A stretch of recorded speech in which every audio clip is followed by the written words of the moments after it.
Not least, we're going to talk about the Mayfield versus Trask battle. We talked about it a lot last week.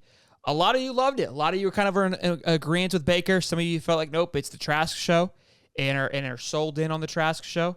But look, I think I'll pass it over to you, Cody, to talk about it, and we'll go further from there. But I'm still settled in on it's going to be Baker. But let's let you go first, and then we'll talk about it. Yeah, most definitely. So Todd Bowles is man, he's kind of grumpy.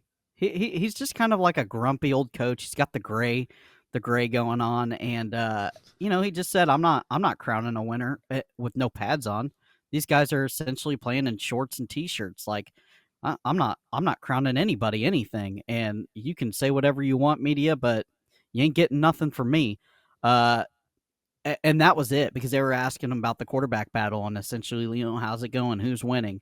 You know, they're trying to report, and he gave them nothing. He gave them a big fuck you.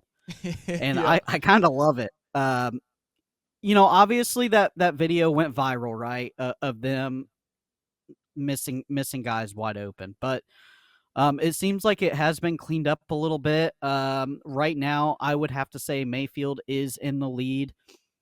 Kind of concerning for Trask, but it's one of those deals where Mayfield just seems like a better on the field leader. It's not even, I don't even know like how big of a gap there is throwing the ball and what have you, and audibles at the line and everything. But it's one of those things where Mayfield's just kind of that guy. And I think just to speak to that, kind of with how Todd Bowles handled the situation, with the media is doing what we got to do. It's damn near dead, and it's talking season, and we're gonna exploit anything and everything. So if you give them too much in your words, we're gonna take it and spin it the same way we did with the 3-minute clip from one practice. How that kind of just put things into a spiral. So when you've got a situation with Baker Mayfield, it's kind of like that Tebow effect. Wherever Tebow went, the media followed. They wanted to have stories going around constantly, and that was what kind of hurt Tebow in the end. It's like the drama isn't worth, and the media coverage isn't worth having you here, because I'm constantly being asked about you. You're a distraction to me. You're a distraction to the team. Baker has that a little bit because he's kind of been the your walk-on kid. He's very flashy. He's very loud, and he was supposed to be something greater than what he has been.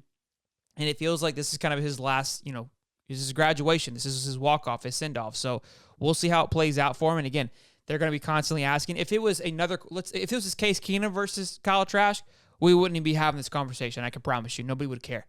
Because it's so boring. It has zero flash to it whatsoever. But yeah, these two are going to be a battle.